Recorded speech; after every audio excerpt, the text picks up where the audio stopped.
আসসালামু আলাইকুম রহমতুল্লাহি ওয়া বারাকাতু। আপনাদেরকে আমাদের নতুন ব্লগে স্বাগতম।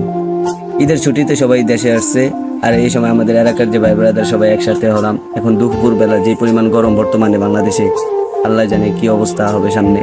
তারপর আমরা সবাই নিয়ত করলাম যে আমরা নদীতে গোসল করতে যাব। আর নদীতে গোসল করতে যাব, আর যদি ফুটবল না নিই তাইলে তো জমতেই আসে না। তারপর মনে করেন দুইজনকে ফুটবল আনতে পাঠায়, আমরা সবাই রোডে রেডি হয়ে রয়েছি যে নদীতে যাবো। পরে যেয়ে দেখলাম যে তারা বল নিয়ে আসতেছে, তারপর আমরা আস্তে করে সামনের দিকে রওনা দিলাম।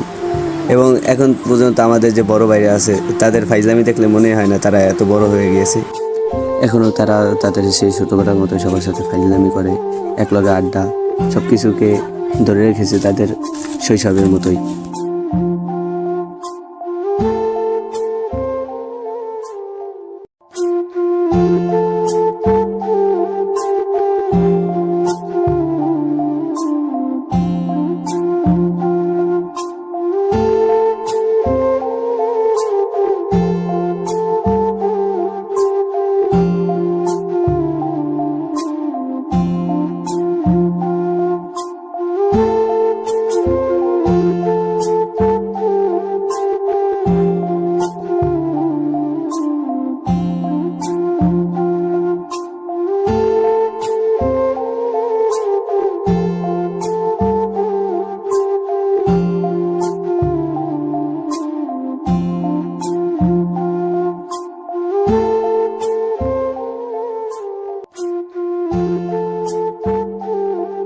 যেহেতু আমাদের বাড়ি থেকে নদী অনেক দূর, তাই আমরা মনে করেন ভ্যান গোছ করছি।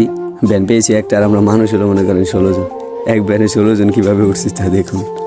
আর এইভাবে একসাথে সবাই মিলেমিশে মনে করেন একজনের কাঁধে একজন উঠে যাওয়ার যে মজাটা, এটা সব সময় পাওয়া যায় না। আর শহরে তো একেবারেই না। আর এটা শহরে ভাবাটাও বিলাসিতা। আর আমাদের গ্রামের যে পরিবেশ, যতবারই দেখি ততবারই মুগ্ধ হয়ে যায়। তাই আপনারা একটু দেখুন আপনাদের কাছে কিরকম লাগে আমাদের গ্রামের পরিবেশ।